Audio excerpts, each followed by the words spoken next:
All right. Greetings and welcome. All praise be to the Most High. This is Amuna Yisrael once again. Solonomics 101, the Lev Project, Take Time to Heal, all of that nice, lovely stuff. I know y'all must be like, man, this girl got like 50 million things. But they all lead to one road. That's just getting better and getting over where we've been. So I want to thank everyone for tuning in. We got through last month. You know, it was a little rocky, but we got through the other side, and that's what it's about.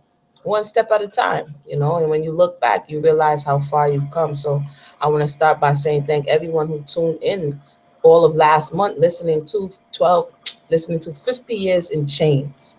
Um, and now we're going to start Incidents in the Life of a Slave Girl. This book is online free. Let me share this link here. I put the link in the box. These books are in the collective commons, meaning that it is available. If you want to listen or you want to read it, it's there. And so we really have no excuse except for the lack of desire or we not knowing. So we know now. So now we really have no excuse. And so I'm going to start off reading again. This book was originally published in Boston in 1861 by Harriet and Jacobs. You might see it with many different covers, so don't watch that because it's all the same book. But I think because it's in the collective commons that a number of people have taken to publishing it. So this publication that I have is the same as the one that's online, so no worries in that respect. And so I'm going to read the introduction first, or the note, because I think a backdrop is interesting and needed. And so before we go through chapter 1, I don't know how many people read the preface, but the preface, they put it, I know sometimes we want to get to the meat and the potatoes, but they put the preface there for a reason. So I tend to like to read it. It says, in 1619, in Jamestown, Virginia, an observer of the times remarked, matter-of-factly in his diary, there came in a Dutchman of Ware that sold us 20 negars, unquote. With no more fanfare than this, American slavery had begun. By 1860, a greatly distressed Abraham Lincoln felt compelled to note that nearly 1/6 of the total population of the so-called quote-unquote land of the free consisted of slaves. 1/6 in 1860. In America, the institution of slavery was based solely on race, not religion, not class. Thus, from the very start, it defined one of the dominant themes in our nation's history.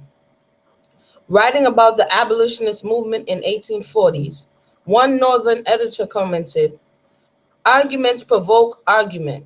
Reason is met with sophistry, but narratives of slaves go right to the heart of men." A genre that first appeared in 1760, the slave narrative helped persuade much of antebellum America that slavery was a great blight upon the nation's integrity as a system totally irreconcilable with moral and spiritual values. As the narratives open up a dialogue between blacks and whites, they enlighten white audiences about the shared humanity of the black people and thus their equal entitlement to life, liberty, and the pursuit of happiness. Further, their legacy endures to this day as a contemporary writer such as Richard Wright, I guess the author of Black Boy, William Styron, The Confessions of Nat Turner, and Toni Morrison, Beloved, to name a few, continue to find relevance in the form. In 1861, the same year the Civil War began, Harriet Jacobs published her remarkable account of one black female slave's escape to freedom. Using the pseudonym Linda Brent to protect the identities of those dear to her, she penned what was in fact her own story, an eyewitness account of the dehumanizing process by which human beings are reduced to mere personal property, focusing in particular on the sexual and moral ramifications for its female victims. Starting at the age of 15, Jacobs battled relentlessly against a destiny justified by the notion that she was quote, made for use, made to obey his command in everything, end quote.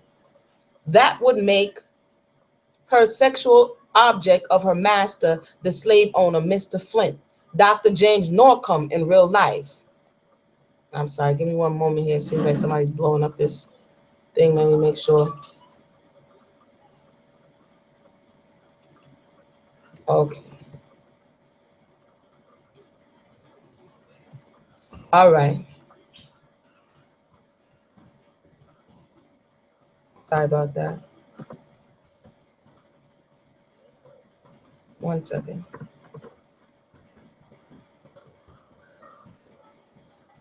Okay. I'm back. My apologies.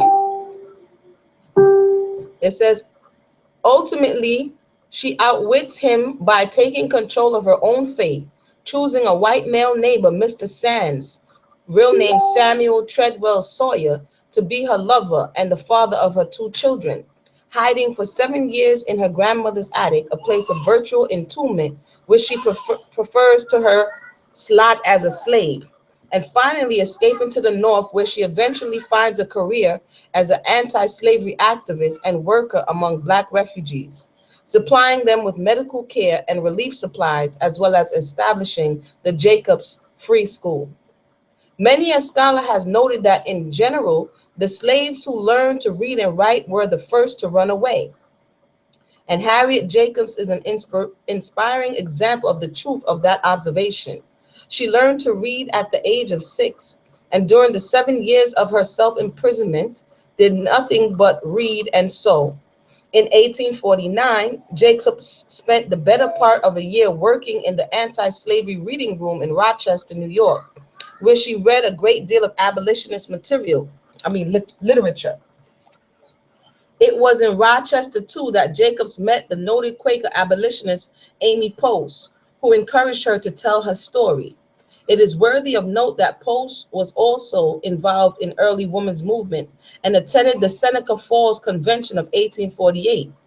The other whole-souled women, in Jacobs' words, who was instrumental in bringing incidents in the life of a slave girl to fruition, was Lydia Maria Child, herself a writer and editor for some 30 years at the time of her involvement.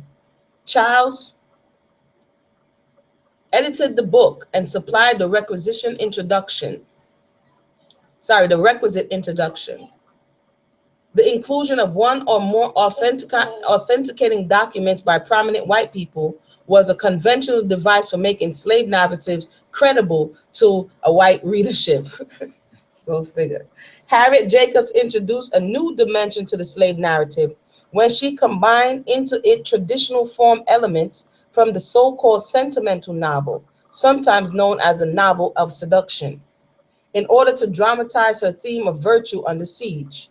In effect, she was writing primarily in terms of gender issues for an audience of free white women in the hope of galvanizing them into action against slavery. Her story focused on the plight of an enslaved Black woman who, as material possessions, was subject to routine rape by their master. To satisfy the sexual desires of these men and to increase their wealth by producing more slaves, these hapless women were deprived of any semblance of family, as well as denied a place in Victorian, quote, cult of true womanhood, unquote, wherein piety, purity, submissiveness, and domesticity would affirm their proper place in the moral and social order. Jacobs' book enlisted the sympathies of the reader by making it impossible to ignore the dual nature of the brutality and injustice inflicted upon female slaves that trampled on their humanity and their gender at once. Her words at the end of the book therefore resound with special meaning when she writes, "My story ends with freedom, not in the usual way, with marriage. I and my children are now free," end quote. That's the opening of the book, written, of course, not by her, but the book opens here, and then I have a little preface by the author, and then the introduction, and then we can get to the getting. It says here, Northerners know nothing at all about slavery. They think it is perpetual bondage only. They have no conception of the depth of degradation involved in the word slavery, all capitals. If they had, They would never cease their efforts until so horrible a system was overthrown. And that was a quote from a woman of Carolina. And then they quote, funnily enough, Isaiah 32, verse 9. Rise up, you women that are at ease. Hear my voice, you careless daughters. Give ear unto my speech. They just took a little portion out of the Torah. So here's the preface by the author. Reader, this is Harriet Jacobs herself addressing the reader. Reader, be assured this narrative is no fiction. I am aware that some of my adventures may seem incredible, but they are nevertheless strictly true. I have not exaggerated the wrongs inflicted by slavery. On the contrary, my descriptions fall short of the facts. I have concealed the names of places and given persons fictitious names. I had no motive for secrecy on my own account, but I deemed it kind and considerate towards others to pursue this course. I wish I were more competent to the task that I have undertaken, but I trust my reader will excuse deficiencies in consideration of circumstances. I was born and reared in slavery, and I remained in a slave state 27 years. Since I have been at the North, it has been necessary for me to work diligently for my own support and the education of my children. This has not left me much leisure to make up for the loss of early opportunities to improve myself, and it has compelled me to write these pages at irregular intervals, whenever I could snatch an hour from household duties. When I first arrived in Philadelphia, Bishop Payne advised me to publish a sketch of my life, but I told him I was altogether incompetent to such an undertaking. Though I have improved my mind somewhat since that time, I still remain of the same opinion, but I trust my motives will excuse what might otherwise seem presumptuous. I have not written my experience in order to attract attention to myself. On the contrary, it would have been more pleasant to me to have been silent about my history. Neither do I care to excite sympathy for my own sufferings, but I do earnestly desire to arouse the women of the North to a realizing sense of condition of 2 million of women at the South, still in bondage, suffering what I suffered, and most of them far worse. I want to add my testimony to that of Adler Pence to convince the people of the free states and what slavery really is. Only by experience can anyone realize how deep and dark, foul it is, that pit of abominations. May the blessings of God rest on this imperfect effort in behalf of my persecuted people. We're reading words from over, what year are we in? 2016? This was 1861. So you can do the math, and we're bringing it to life right now as we're having this conversation. For those who've just joined us, this is the first installment in the second month of our reading. So this is Incidents in the Life of a Slave Girl. The free link is in the box by Harriet Jacobs, or you can order the book. It's like $4 on Amazon, not expensive at all. So we have one more thing, introduction by the editor. The author of the following autobiography is personally known to me, and her conversation and manners inspire me with confidence. During the last 17 years, she has lived the greater part of the time with a distinguished family in New York and has so deported herself as to be highly esteemed by them. This fact is sufficient without further credentials of her character. I believe those who know her will not be disposed to doubt her veracity, though some incidents in her story are more romantic than fiction. At her request, I have revised her manuscript, but such changes as I have made have been mainly for purpose of condensation and orderly arrangement. I have not added anything to the incidents or changed the import of her very pertinent remarks. With trifling exceptions, both the idea and language are her own. I pruned excrescences a little, but otherwise I had no reason for changing her lively and dramatic way of telling her own story. The names of persons and places are known to me, but for good reason I suppressed them, because they were still at large. So for those who are just joining us, they're talking about The fact that they had to conceal identity for their own safety because slavery was still legal and these people were still at large. It will naturally incite surprise that a woman reared in slavery should be able to write so well. But circumstances will explain this. In the first place, nature endowed her with quick perceptions. Secondly, the mistress with whom she lived till she was 12 years old was a kind, considerate friend who taught her to read and spell. Thirdly, she was placed in favorable circumstances after she came to the North, having frequent intercourse with intelligent persons, not that kind of how we know today conversation, who felt a friendly interest in her welfare and were disposed to give her opportunities for self improvement. This is like the verification letter, like a job interview. You know, they want to know who knows you and whether or not you're telling the truth. I am well aware that many will accuse me of indecorum for presenting these pages to the public, for the experience of this intelligent and much injured woman belong to a class which some call delicate subjects and others indelicate. This peculiar phase of slavery has generally been kept veiled, but the public ought to be made acquainted with its monstrous features, and I willingly take the responsibility of presenting them with the veil withdrawn. I do this for the sake of my sister in bondage, who are suffering wrong so foul that our ears are too delicate to listen to them. I do it with the hope of arousing consciousness and reflecting women at the North to a sense of their duty in the in the exertion of moral influence on the question of slavery on all possible occasions.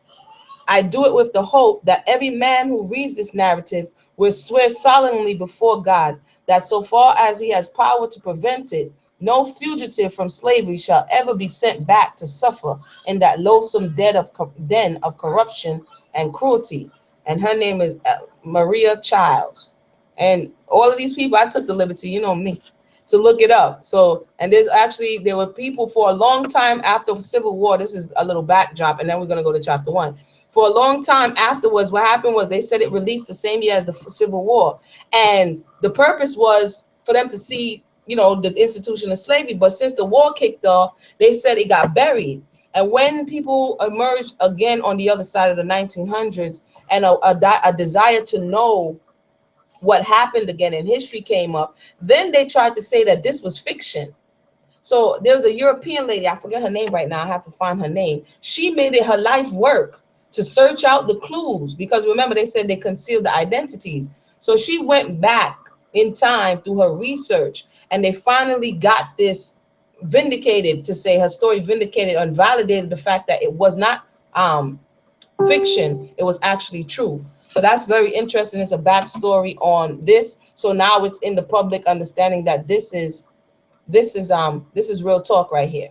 So we're about to get started, and that is just to bring us up to speed that they were given these stories in hopes that they will appeal to the consciousness, and I think it's still relevant today in hopes that it will appeal to our consciousness and understanding of what we've been through, and by doing so, look to see what we can do about that. So chapter 1, incidents in the life of a slave girl, 7 years concealed. Chapter 1, childhood. I was born a slave, but I never knew it till 6 years of happy childhood had passed away. My father was a carpenter and considered so intelligent and skillful in his trade that when building out of the common line where to be erected, he was sent for long distances to be head workman. On condition of paying his mistress $200 a year and supporting himself, he was allowed to work at his trade and manage his own affairs. His strongest wish was to purchase his children, but though he several times offered his hard earnings for that purpose, he never succeeded. In complexion, my parents were light shade of brownish yellow and were termed mulattoes. They lived together in a comfortable home, and though we were all slaves, I was so fondly shielded that I never dreamed I was a piece of merchandise, trusted to them for safekeeping and liable to be demanded of them at any moment. I had one brother, William, who was 2 years younger than myself, a bright, affectionate child. I had also a great treasure in my maternal grandmother, who was a remarkable woman in many respects. She was the daughter of a planter of South Carolina, who at his death left her mother and his three children free, with money to go to St. Augustine, where they had relatives. It was during the Revolutionary War, and they were captured on their passage, carried back, and sold to different purchasers. Such was the story of my grandmother used to tell me, but I do not remember all the particulars. She was a little girl when she was captured and sold to the keeper of a large hotel. I have often heard her tell how hard she fared during childhood, but as she grew older, she evinced so much intelligence and was so faithful that her master and mistress could not help seeing it was for their interest to take care of such a valuable piece of property. She became an indispensable personage in the household, officiating in all capacities from cook and wet nurse to seamstress. She was much praised for her cooking, and her nice crackers became so famous in the neighborhood that many people were desirous of obtaining them. In consequence of numerous requests of this kind, she asked permission of her mistress to bake crackers at night, after all the housework was done, and she obtained leave to do it, provided she would clothe herself and her children from the profits. Upon these terms, after working hard all day for her mistress, she began her midnight bakings, assisted by her two oldest children. Her grandmama was an entrepreneur. The business provided profitable, and each year she laid by a little, which was saved for a fund to purchase her children. You had to purchase your own seed. Her master died, and the property was divided among his heirs. The widow had her dower in the hotel, which she continued to keep open. My grandmother remained in her service as a slave, but her children were divided among her master's children. As she had five, Benjamin, the youngest one, was sold in order that each heir might have an equal portion of dollars and cents. There was so little difference in our ages that he seemed more like my brother than my uncle. He was bright, handsome lad, nearly white, for he inherited the complexion my grandmother had derived from her Anglo-Saxon ancestors. Though only 10 years old, $720 were paid for him. His sale was a terrible blow to my grandmother, but she was naturally hopeful, and she went to work with renewed energy, trusting in time to be able to purchase some of her children. She had laid up $300 with her mistress one day, begged as a loan, promising to pay her soon. The reader probably knows that no promise or writing given to a slave is legally binding, or we know now. For according to Southern law, a slave, being property, can hold no property. When my grandmother lent her hard earnings to her mistress, she trusted solely to her honor, the honor of a slaveholder to a slave. To this good grandmother, I was indebted for my comforts. My brother Willie and I often received portion of crackers, cakes, and preserves she made to sell. And after we ceased to be children, we were indebted to her for many more important services. Such was the unusual fortune circumstance of my childhood. When I was 6 years old, my mother died. And then, for the first time, I learned by talk around me that I was a slave. My mother's mistress was the daughter of my grandmother's mistress. Let me read that again because that's important. My mother's mistress was the daughter of my grandmother's mistress. She was the foster sister of my mother. They were both nourished at my grandmother's breast. So the European baby and her mother nursed at the same breast. In fact, my mother had been weaned at 3 months old that the babe of the mistress might obtain sufficient food. That's a relationship for you. They they played together as children, and when they became women, my mother was a most faithful servant to her whiter foster sister. On her deathbed, her mistress promised that her children should never suffer for anything, and during lifetime she kept her word. They all spoke kindly of my dead mother, who had been a slave merely in name, but in nature was noble and womanly. I grieved for her, and my young mind was troubled with the thought, who would now take care of me and my little brother. I was told that my home was now to be with her mistress, and I found it a happy one. No toilsome or disagreeable duties were imposed upon me. My mistress was so kind to me that I was always glad to do her bidding and proud to labor for her as much as my young years would permit. I would sit by her side for hours, sewing diligently, with a heart as free from care as that of any free-born white child. When she thought I was tired, she would send me out to run and jump, and away I bounded to gather berries or flowers to decorate her room. Those were happy days, too happy to last. The slave child had no thought for the morrow, but there came that blight which too surely waits on every human being born to be a chattel. When I was nearly 12 years old, my kind mistress sickened and died, and I saw the cheek grow paler and the eye more glassy. How earnestly I prayed in my heart that she might live. I loved her, for she had been almost like a mother to me. My prayers were not answered. She died, and they buried her in the little churchyard where day after day my tears fell upon her grave. I was sent to spend a week with my grandmother. I was now old enough to begin to think of the future, and again I asked myself what they would do with me. I felt sure I should never find another mistress as so kind as the one who was gone. She had promised my dying mother that her children would never suffer for anything. And when I remembered that and recalled her many proofs of attachment to me, I could not help having some hope that she had left me free. My friends were almost certain it would be so. They thought she would be sure to do it on account of my mother's love and faithful service. But alas, we all know that the memory of a faithful slave does not avail much to save her children from the auction block. After a brief period of suspense, the will of my mistress was read, and we learned that she had bequeathed me to her sister's daughter, a child of 5 years old. So vanished our hopes. My mistress had taught me that the precepts of God's word, you shall love your neighbor as yourself. Whatsoever you would that man should do unto you, do you even unto them. But I was her slave, and I suppose she did not recognize me as her neighbor.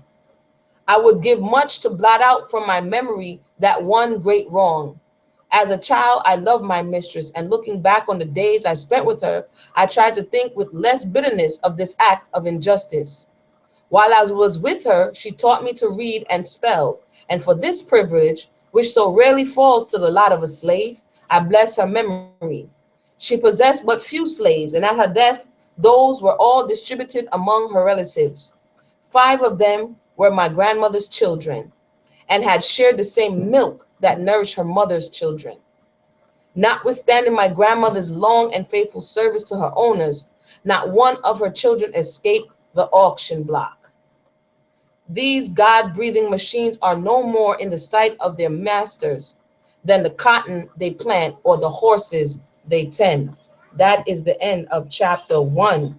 It's getting sweet already, eh? I might read chapter 2. It depends. Let me take a look at the time. It's 9:30. I think we can rock through chapter 2. For those who just joined us, this is Incidents in the Life of a Slave Girl, part 1. She thought it was going to be all good in the hood. You know, they was drinking on the same breast, and she thought there was going to be some loyalty, but she found out there was none. And that was a common practice of what I'm learning. They would divvy up the slaves amongst the family members and bequeath you like gifts. So let's read chapter 2 because we got a little time. It's only 9:30. It says, Dr. Flint, a physician in the neighborhood, had married the sister of my mistress, and I was now the property of their little daughter. It was not without murmuring that I prepared for my new home. And what added to my unhappiness was the fact that my brother William was purchased by the same family.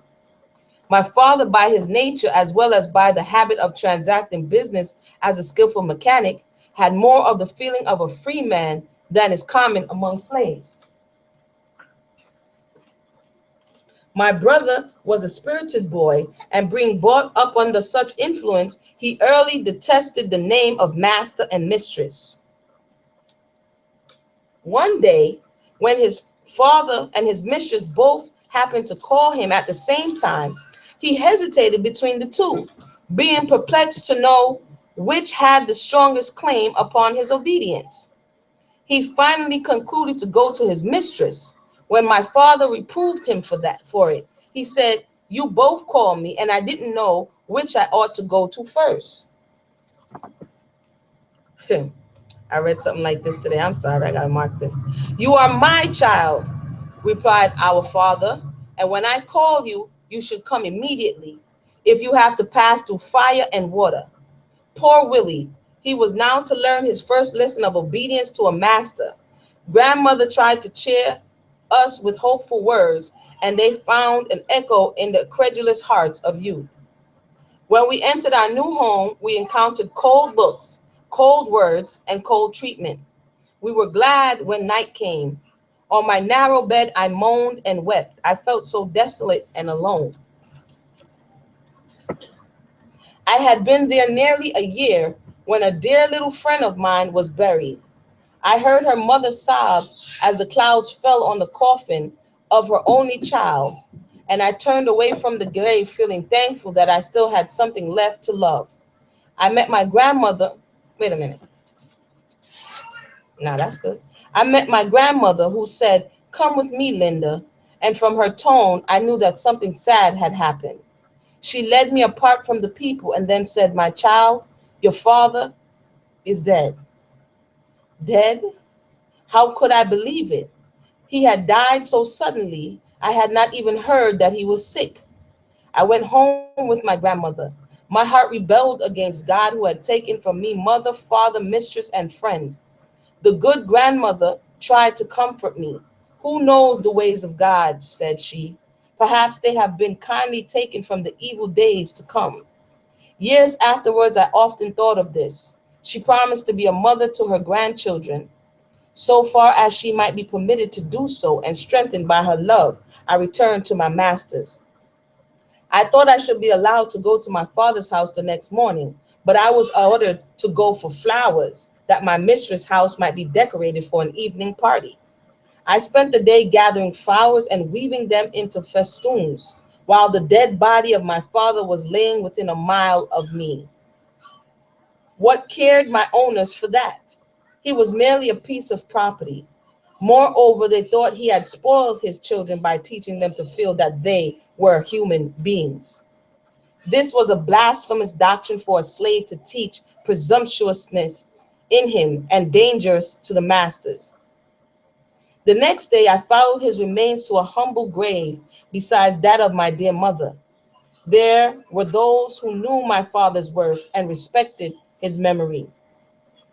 My home now seemed more dreary than ever. The laugh of the little slave children sounded harsh and cruel.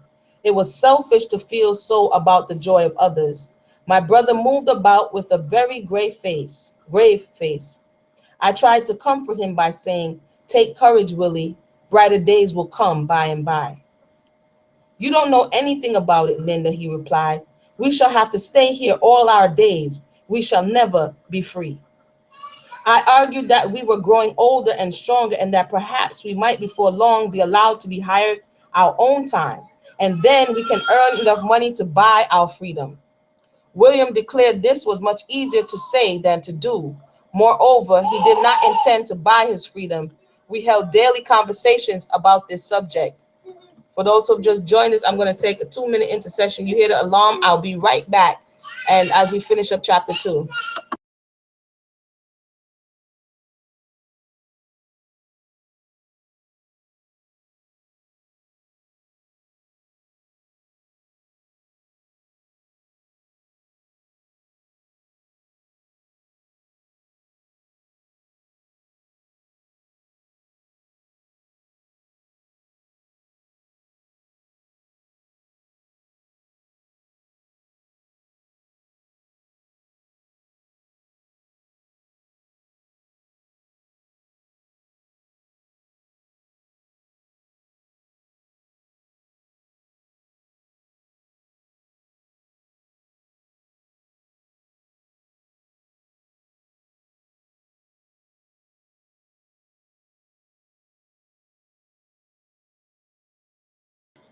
Mommy on duty.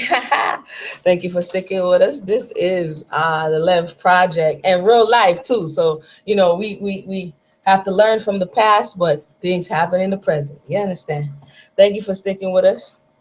Let's continue. Where am I? Okay, okay. Little attention was paid to the slave meals in the Dr. Flint's house. If they could catch a bit of food while it was going, well, good. I gave myself no trouble on that score, for on my various errands I passed my grandmother's house, where there was always something to spare for me. I was frequently threatened with punishment if I stopped there, and my grandmother, to avoid detaining me, often stood at the gate with something for my breakfast or dinner. I was indebted to her for all my comforts, spiritual or temporal. It was her labor that supplied my scanty wardrobe. I have a vivid recollection of the linsey woolsey dress given me every winter by Mr. Flint. How I hated it. It was one of the badges of slavery. While my grandmother was thus helping to support me from her hard earnings, the $300 she had lent her mistress were never repaid. When her mistress died, her son-in-law, Dr. Flint, was appointed executor. When grandmother applied to him for payment, he said this estimate was insolvent and the law prohibited payment. It did not, however, prohibit him from retaining the silver candelabra which had been purchased with that money. I presume that they will be handed down in the family from generation to generation. My grandmother's mistress had always promised her that at her death she would be free, and it is said that in her will she made good the promise. But when the estate was settled, Dr. Flint took the faithful old servant that under existing circumstance it was necessary should be sold. On the appointed day, the customary advertisement was posted up, proclaiming that there would be a public sale of Negroes, horses, and etc. Dr. Flint called to tell my grandmother that he was unwilling to wound, won't Dr. Flint called to tell my grandmother that he was unwilling to wound her feelings by putting her up at auction and that he would prefer to dispose of her at a private sale. My grandmother saw through his hypocrisy. She understood very well that he was ashamed of the job. She was a very spirited woman, and if he was base enough to sell her, when her mistress intended she should be free, she was determined the public should know it. She had for a long time supplied many families with crackers, preserves. Consequently, Aunt Marthy, as she was called, was generally known, and everybody who knew her respected her intelligence and good character. Her long and faithful service in the family was also well known, and the intention of her mistress to leave her free. When the day of sale came, she took a place among the chattel, and at the first call, she sprang upon the auction block. Many voices called out, "Shame, shame! Who is going to sell you, Aunt Marthy? Don't stand there. That is no place for you." Without saying a word, she quietly awaited her fate. No one bid for her. At last, a feeble voice said, $50. It came from a maiden lady, 70 years old, the sister of my grandmother's deceased mistress. She had lived 40 years under the same roof with my grandmother. She knew how faithfully she had served her owners and how cruelly she had been defrauded of her rights, and she resolved to protect her. The auctioneer rated for a higher bid, but her wishes were respected. No one bid above her. She could neither read nor write, and when the bill of sale was made out, she signed it with a cross. But what consequence was that when she had a big heart overflowing with human kindness? She gave the old servant her freedom. At that time, my grandmother was 50 years old. Laborious years had passed since then, and now my brother and I were slaves to the man who had defrauded her of her money and tried to defraud her of her freedom. One of my mother's sisters, called Aunt Nancy, was also a slave in this family. She was a kind, good aunt to me and supplied the place of both housekeeper and waiting maid to her mistress. She was, in fact, at the beginning and end of everything. Mrs. Flint, like many Southern women, were totally deficient in energy. She had not enough strength to superintend her household affairs, but her nerves were so strong that she could sit in her easy chair and see a woman whipped till the blood trickled from every stroke of the lash. She was a member of the church, but partaking of the Lord's Supper did not seem to put her in a Christian frame of mind. If dinner was not served at the exact time on the particular Sunday, she would station herself in the kitchen and wait till it was dished, and then spit in all the kettles and pans that had been used for cooking. She did this to prevent the cook and her children from eking out their meager fare with the remains of the gravy or the other scrappings. She was nasty. I'm sorry, that's Imuna putting that in, nasty woman. The slaves could get nothing to eat except what she chose to give them. Provisions were weighed out by the pound and ounce 3 times a day. I can assure you she gave them no chance to eat wheat bread from her flour barrel. She knew how many biscuits a quart of flour would make and exactly what size they ought to be. Dr. Flint was an epicure. The cook never sent a dinner to his table without fear and trembling, for if there happened to be a dish not to his liking, he would either order it to be, wait a minute, for if there happened to be a dish not to his liking, he would either order her to be whipped or compel her to eat every mouthful of it in his presence. The poor, hungry creature might not have objected to eating it, but she did object to having her master cram it down her throat till she choked. 1 second.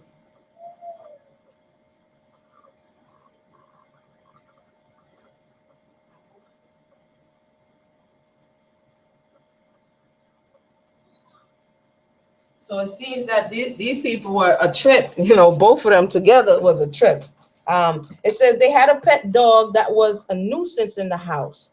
The cook was ordered to make some Indian mush for him. He refused to eat it. And when his head was held over it, the froth foamed from his mouth into the basin. He died a few minutes after. When Dr. Flint came in, he said the mush had not been well cooked, and that was the reason the animal would not eat it. He sent for the cook and compelled her to eat it, the dog food. Okay. He thought that the woman's stomach was stronger than the dog's, but her suffering afterward proved that he was mistaken. This poor woman endured many cruelties from her master and mistress. Sometimes she was locked up away from her nursing baby for a whole day and night. And there are those people out there who says the house slave had it easier than the field. Everything is relative. When I had been in the family a few weeks, one of the plantation slaves were brought to town by order of his master. It was near night when he arrived, and Dr. Flint ordered him to be taken to the workhouse and tied up to the joists so that his feet would just escape the ground. In that situation, he was to wait till the doctor had taken his tea. I shall never forget that night. Never before in my life had I heard hundreds of blows fall in succession on a human being. His piteous groans and his "oh, pray don't, master" rang in my ear for months afterwards. There were many conjectures as to the cause of this terrible punishment. Some said master accused him of stealing corn. Others said the slave had quarreled with his wife in the presence of the overseer and accused his master of being the father of her child. They were both black, and the child was very fair. I went into the workhouse next morning and saw the cowhide still wet with blood and the boards all covered with gore. The poor man lived and continued to quarrel with his wife. A few months afterwards, Dr. Flint handed them over to a slave trader. The guilty man put their value into his pocket and had the satisfaction of knowing that they were out of sight and hearing. When the mother was delivered into the trader's hands, she said, "You promised to treat me well." To which he replied, "You have let your tongue run too far. Damn you." She had forgotten that it was crime for a slave to tell who was the father of her child. From others, you hear that? She had forgotten that it was a crime. They made it a crime, right? From others, then the master persecution also comes in such cases. I once saw a young slave girl dying soon after the birth of a child nearly white. In her agony, she cried out, Oh Lord, come and take me. Her mistress stood by and mocked at her like an incarnate fiend. You suffer, do you? She exclaimed. I am glad of it. You deserve it all and more too. The girl's mother said, the baby is dead, thank God, and I hope my poor child will soon be in heaven too. Heaven, retorted the mistress. There is no such place for the like of her. And she called the child a bastard. And her bastard, end quote. The poor mother turned away, sobbing. Her dying daughter called her feebly as she bent over her. I heard her say, don't grieve so, mother. God knows all about it, and he will have mercy upon me. Her sufferings afterward became so intense that our mistress felt unable to stay. But when she left the room, the scornful smile was still on her lips. 7 children called her mother. The poor black woman had but one child, whose eyes she saw closing in death, while she thanked God for taking her away from the greater bitterness of life. That's the end of chapter 2. Like, this book will make you just read, reread. So I'm gonna end it right there. That's the end of chapter 2 of Incidents in the Life of a Slave Girl. And when we pick up, some of the chapters are long, some of them are short, so we're gonna vibe it out. But when we pick up, we're gonna probably read chapter 3, 4, at 3 and 4 next time. So I want to thank everybody for tuning in. Again, if you want to read along, it's in the link box below, and you can definitely read along. Tell a friend if you're enjoying this series. And I want to thank everybody for coming out, and everybody have a blessed night. Until next time, tomorrow, we're going to go ahead and take a look at these incidents in the life of the slave girl. Everybody have a blessed evening. Shalom.